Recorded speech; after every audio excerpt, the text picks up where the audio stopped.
most important person here today, so I am going to be quiet and turn things over. I'm first going to introduce Yoli Bergstrom Lynch, who was one of the committee members for the Adult All-CT Reads Committee, and then she's going to do like another row of introductions. It's going to be great. Enjoy yourselves, everyone, and we're going away now.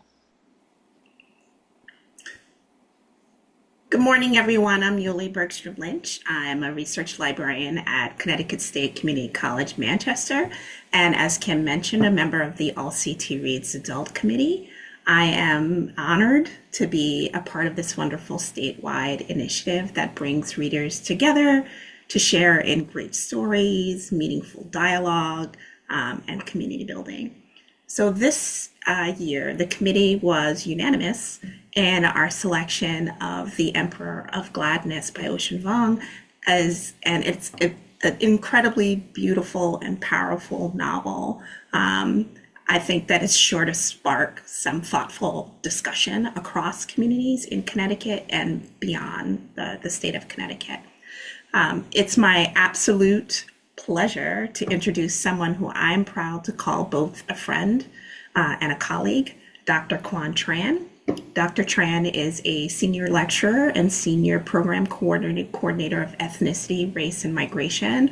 It's a program at Yale University where she also teaches and writes about critical refugee and diaspora studies, Vietnamese boat people, Asian American studies, memory, and cultural identity.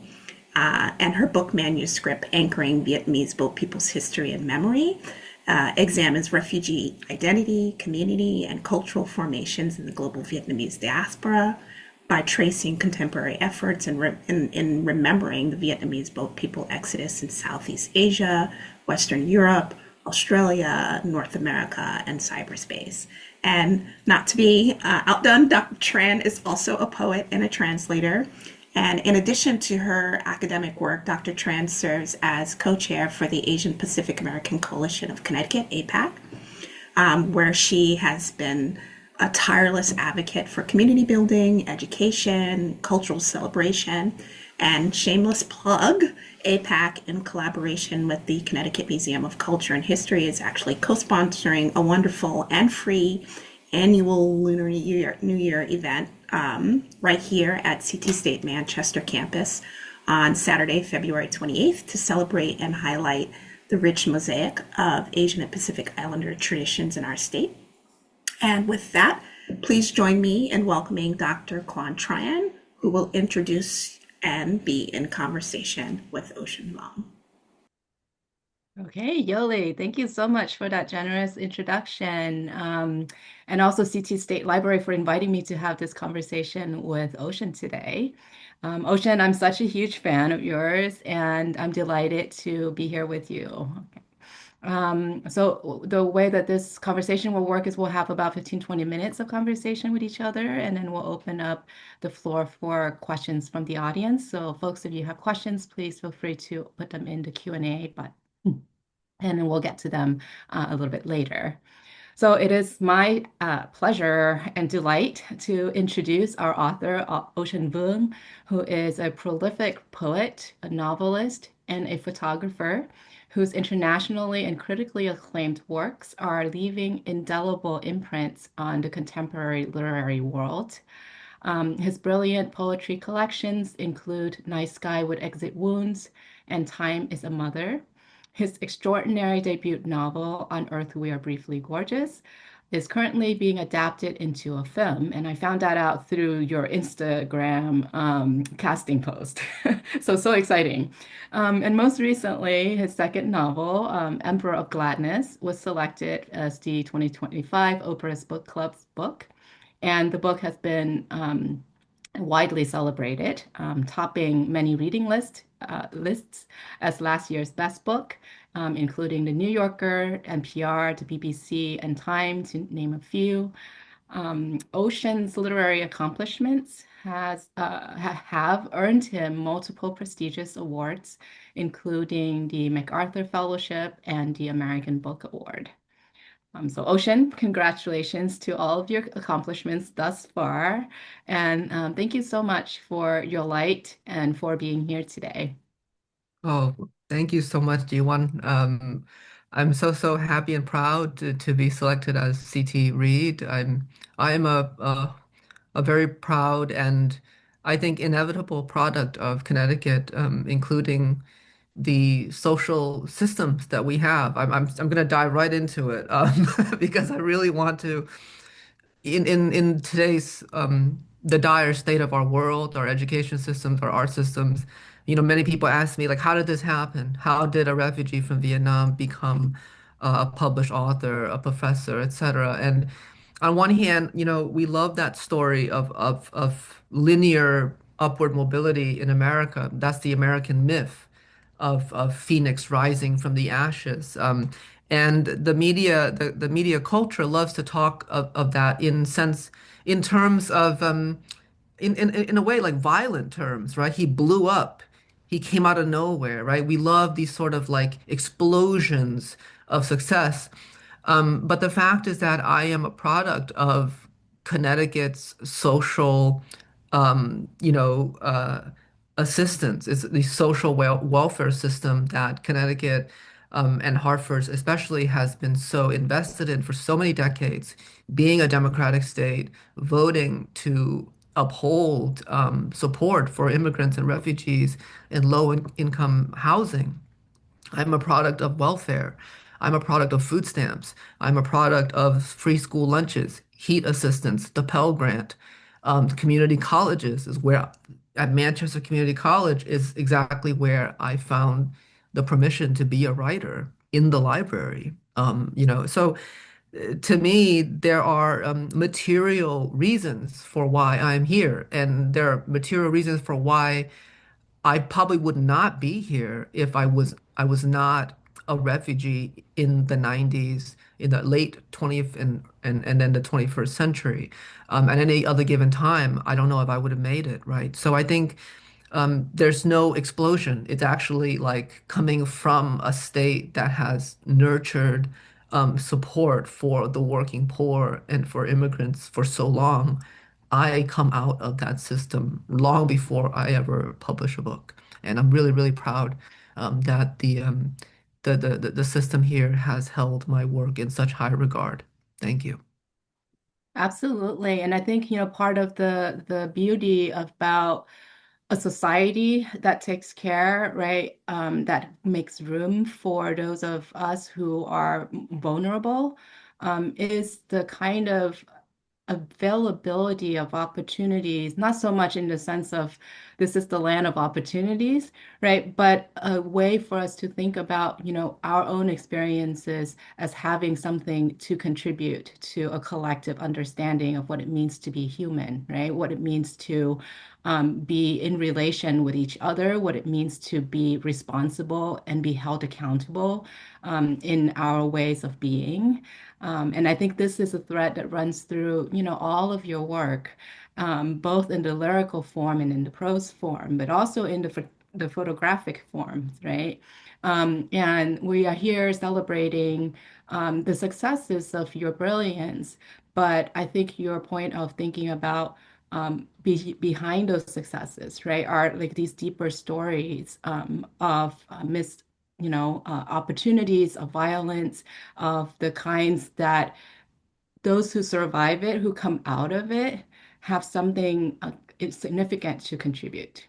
And this next iteration of the work that you are doing and committing to, Emperor of Gladness, is a beautifully hopeful book, despite the kind of demise and desperations and negative lights that many of the characters experience, right? So I would love to hear you say a little bit about sort of the genesis of this particular work, and what is it that in it that you hope for our readers in this contemporary moment to absorb. Yeah, I wanted to write about Connecticut in ways that I lived and but in ways I didn't see in literature. We growing up in Hartford, I'm in the shadow of Wallace Stevens, Mark Twain, Harry Beecher Stowe, and New England at large, Hawthorne, Dickinson, Melville, Alcott, and you could read those books and never knew that Asian Americans have lived in New England since the very beginning of this country. There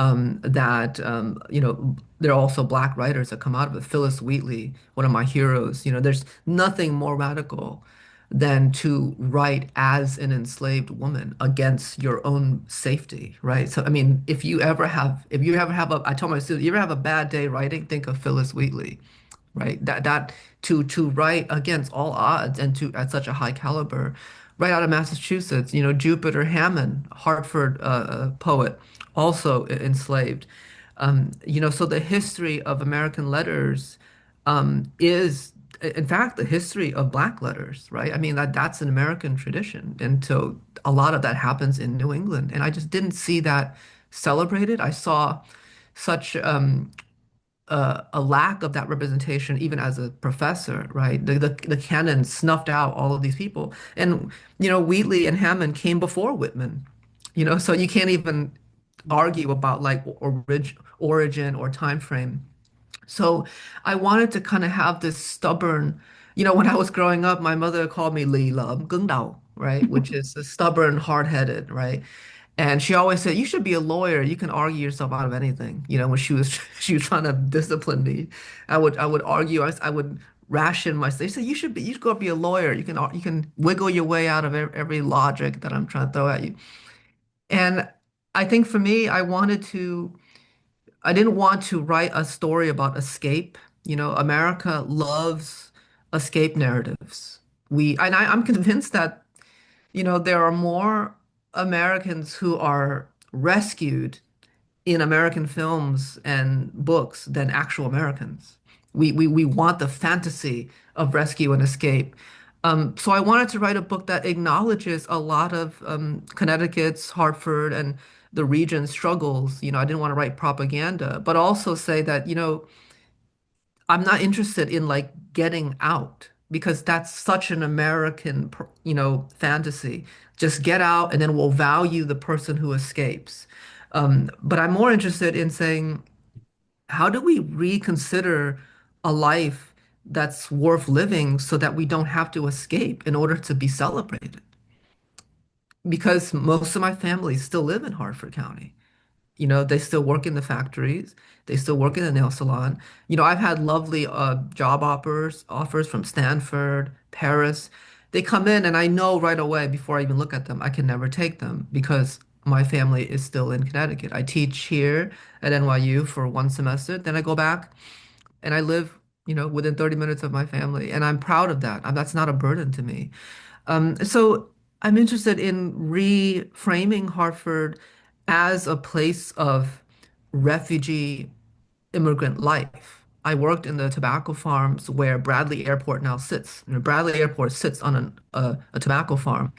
And during World War II, when most of the manpower was exported overseas to fight the Nazis, American labor was in a shortage. And so because of that, the government allowed Caribbean laborers to come work on the farm. So that's why we have such, a robust Jamaican, Haitian, and Caribbean presence in Hartford.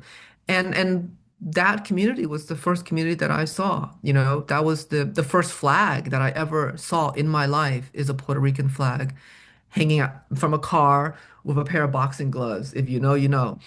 And I didn't realize that that was such a perfect introduction to America because we were living in Franklin Avenue in this black and brown Caribbean community. And then right away, I came in 1990, and in 1993, 94, all of a sudden a new wave of refugees came. They were coming from the Balkan wars, the conflict, Serbia, Yugoslavia, then the collapse of the Soviet Union, Tajikistan, Albanians. So interestingly enough, like the first like white people that I knew were refugees. They had green eye, blonde hair, but they were tr as traumatized as my grandmother was fleeing Vietnam. And they had no English and they were held into our community. Our community embraced them because, again, public housing, public assistance, we were just tending to our own. And I did not realize how rare that was, you know. And I think you would have a lot to say about this, Professor. In I started to realize that like the Vietnamese diaspora and the European diaspora from those refugees is finite. You know, it dominates the American discourse, the Vietnamese diaspora, you know, Apocalypse Now, all the films, a Full Metal Jacket. But the truth is that that population that comes out of Vietnam is finite. It's going to be outnumbered by the rest of history, right? The window of who we are exists only from 1975 to 1990, just about, and that's it. So our stories are going to get more and more rare. And I did not. I was so retroactively lucky to have such a bounty of nexus in Hartford that these waves of immigrants and war became such a foundational part of my social fabric. And I started to see that Connecticut was actually not something that I had to survive, but a special matrix in which I could use fiction to package and reorganize and hold it, you know, because the book is also an archive. The library is also an archive. It's a time capsule. You know, we don't have another wave of Balkan refugees, right? That was it. So, and you know, similar with the wave from Vietnam, and that nexus was so fruitful, and I saw how unique it was, and I didn't see the same replication in other parts of the country, and that's why I stubbornly remain a writer of Connecticut. I have not written about any other place in the world. That's, I think in your commitment to Connecticut, I think what I got out of the work is also an invitation, right, to recommit to the people who are around us. So when we think about refugee resettlement, oftentimes, refugee populations are resettled in really low-income communities, right? Spaces that the first narrative of assimilation and upward mobility is you get out of it, and as fast as you can, right? And to kind of distance yourself from these stories of poverty, of lack of opportunities. But in your work, I think you double down on this recommitment, right, to the community that has helped you, or the characters in the stories grow, and that this kind of commitment then fully lay out the humanity of those individuals rather than seeing them as statistics, right? Or seeing them as the kind of people who are confined to a particular fate, right? So, can you talk a little bit about the character developments that happen in Emperor of Gladness? Because it's such a complicated story about, disenfranchisement, about places that occupy the margins of society, and but you're doing it, you carefully and so compassionately attend to the individuals who are occupying and building and recreating the space for themselves and for each other. So walk us through the kind of character developments in those types of uh, communities that you are lovingly reclaim and showing us that life continues to happen here. Oh, thank you so much. I mean, it's such an important question, and I think it's also important for me to not assume that my readers will be outside of the community. So, you know, in all of my works, I do not translate Vietnamese. I don't say he ate pho, a beef noodle soup spiced with anise. I never say that. I assume that everybody knows. You know, I don't assume like an outside audience. So I like to write from the inside. And I love, you know, my favorite theorist, a filmmaker, Trinh Tị Minh Hà, Mhm. said it best when she said, I do not write about, I write beside. And to me, that's such a wonderful way to frame like writing from your community, about your community, with your community. So you're not like subjecting your community as a specimen that then has to be translated to like the wider world. So, you know, and again, I had lovely models. I mean, Toni Morrison, right, did this.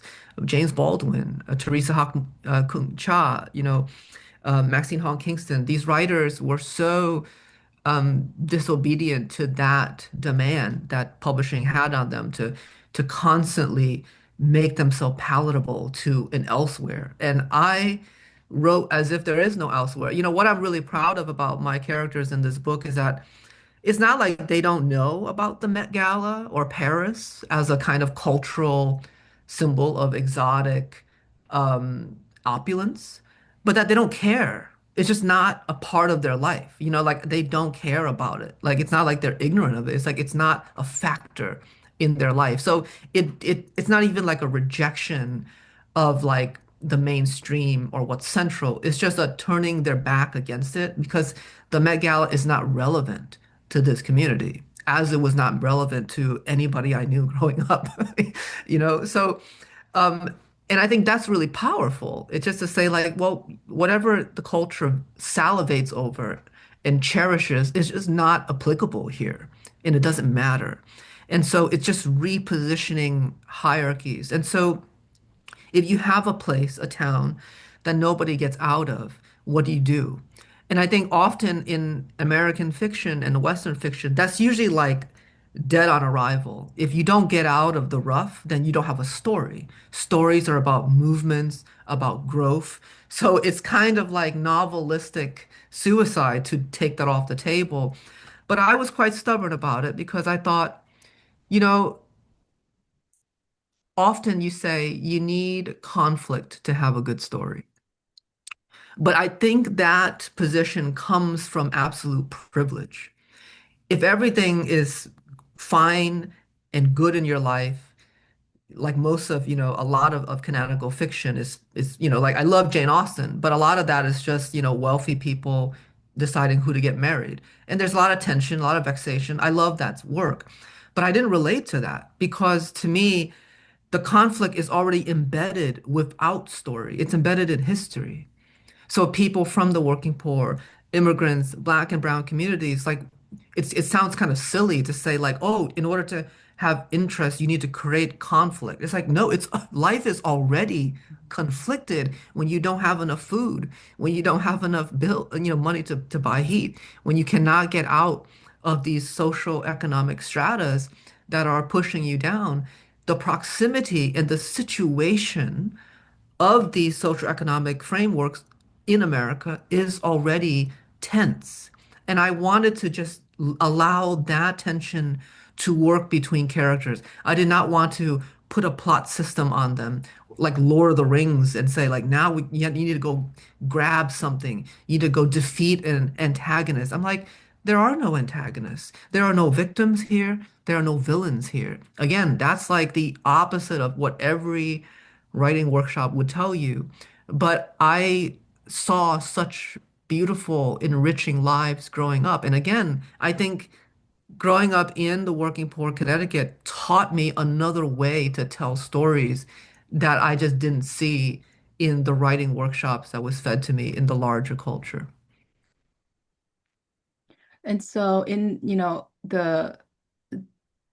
the inward turning of your writing, can you say a little bit about how you're creating like pockets of resistance, right? That exist in these stories, and that resistance has a kind of recognition. So earlier you said, the Puerto Rican flag with the boxing gloves, and you know what you know, right? So I feel like for those of us who kind of come from Connecticut and from those pockets that you are describing in the book, we do know what we know when we're reading your text, right? There's a kind of familiarity that exists in them. And there's also a kind of insider knowledge.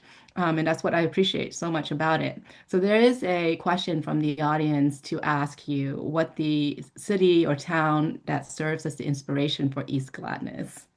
It's most likely East Hartford, but it's a mix. You know, East Hartford, I lived on the border. I lived in Hartford, and then when we got to move on up into Wells Village, which is a lottery system, it's an old village of Vietnam War veterans, designed for Vietnam War veterans in Glastonbury. But the Glastonbury, which is a very, more opulent town, really rejected that because it meant that people of color were going to come in, right? And so they did everything they could to deny and shut down that HUD housing Section 8 community.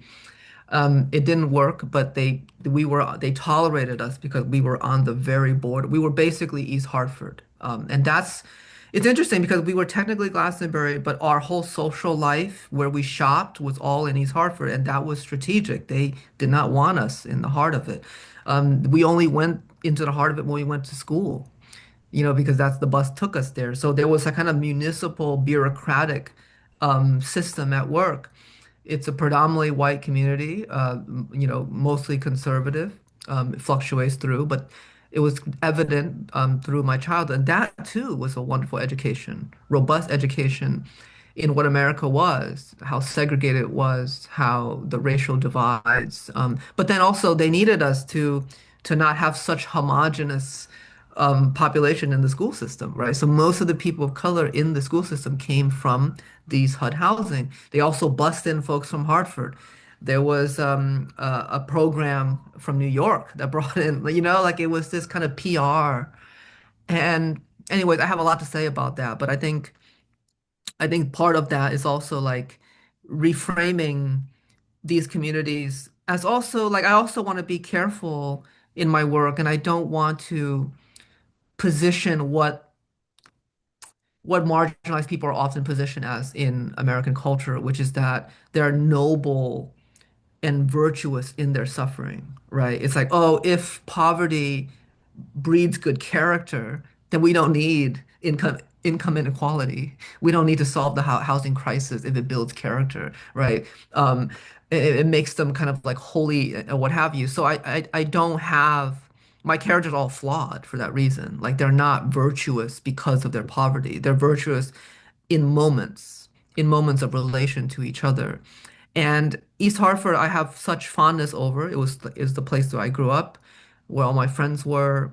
I saw the opioid epidemic destroy my community, and that also started in Connecticut, in Purdue Pharma in Stanford, Connecticut. And I love that it's also like east of Hartford. Its only identity is like the direction from which it's related to the center. So then that becomes kind of like a wonderful metaphor for marginalized identities, right? Because then you say, well, my question for myself is like, well, do I really write about marginalized people? And I often reject that term when people say, you write about I was like, I don't write about marginalized people because those people are in the center to me. Because when you say marginal, you say, well, marginal to whom? They were always in the center. I don't, it's actually the suburban white folks that are marginal to my experience. Like that's the rarest, even in our human species, the most exotic moment in our human development is the suburb. For most of our species, we survive through geopolitical displacement and communal class systems across multiple stratas. So I think it's about reframing all that too. And East Hartford is such a endearing representation of that. It's kind of like an allegory of that. It's east of the center. And I think choosing to reframe that and call the book, Emperor of Gladness, taking place in East Gladness, is really important to me. Wow. I mean, the time we have is so short, and you have so much to offer. But maybe as a concluding thought, I would love to hear from you, considering that we are in a very challenging and existential time in the history of our country right now. What are your thoughts about the roles of writers in literature in this moment? And also, what are the roles of readers as we collectively, right, try to think about whether this is a place in which we stay or we go? And what are our commitments to each other? That's a lovely question. Thank you.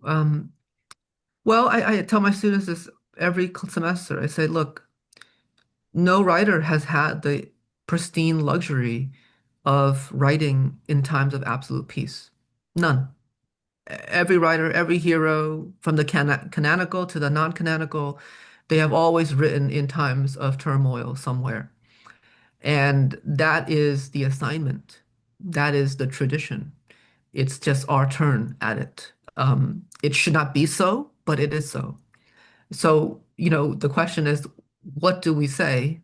how do we use what we have to build a work that comes out of this historic moment. And even if you ignore the politics, it's still a response to it, right? You know, many people say Robert Frost is apolitical. I said, I don't think so. It depends on how you read it. Robert Frost is a New England writer writing on the stolen land of indigenous peoples. So when you read a poem about him walking in the woods and having an epiphany, to me, you can read it as an elegy for what this country has done to indigenous communities, right? It's still there. There's a there, whether the writer is conscious of it or not. History makes that present. And so with that said, I think the most significant part of this is what's happening in this program here, was that we are dependent on librarians, scholars, and teachers. Like a writer is nothing without a system of delivery to the people, right? You can't just scribble in your desk and then what do you just throw pages out the window? Like we need, you know, publishers and publishers need libraries. Like this mode of dissemination is what makes the work palpable. Unlike film or painting and art, you know, like a book, you know, you hold a book, like a book is just text until it is read. You know, you can look at a painting and that you see it right away. You can walk past it, look at it with the corner of your eye, and you'll still engage in paintingness. But a book is just an object until it is read. So that process, it's not finished until a librarian, somebody hands it, suggests it, or encourages someone to read it. So literature is highly dependent on a community to curate, infuse value, and support each other to receive it.